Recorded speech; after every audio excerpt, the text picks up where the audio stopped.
Ating oras, alas 11 na ng umaga. At para sa ating balita, pinarangalan si Angeles City Mayor Carmelo Pogi Lazatin Jr. ng Climate Hero Award mula sa Climate Change Commission sa seremonya na ginanap sa Marriott Hotel.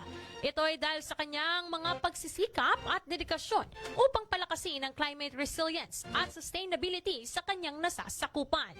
Ani Lazatin, sa pagtanggap ng parangal, malaki umano ang pasasalamat nito sa Climate Change Commission sa pagbibigay ng pagkilala at asahan aniya na mas paiigtingin pa ang mga programang saklaw ng climate change.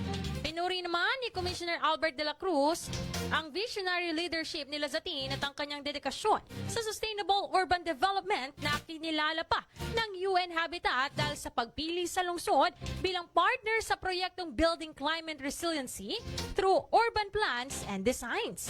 Isa sa mga pangunahing programa sa kapaligiran ni Lazatin mula nang siya'y maupo noong taong 2019 ay ang malawakang reforestation ng Angeles City Watershed. Noong 2021, ipinakilala ng pamahalang lungsod ang proyektong Walang Plastikan, Plastic Palit Bigas. Ang proyekto ay napabilang sa 17 national finalists mula sa 101 entries sa 2024 Walang Gutom Awards. Samantala, kasalukuyang sinasagwa at inaasahang matatapos na sa buwan ng Oktubre ang pag-install ng 1,500 solar lights sa lahat ng pangunahin at sekundaryong kalsada ng lungsod. Ito rin po ay bahagi pa rin ng layunin na isulong ang sustainable at eco-friendly na kapaligiran, pati na rin ang pagpapahalaga sa kaligtasan ng mga residente sa syudad ng Angeles.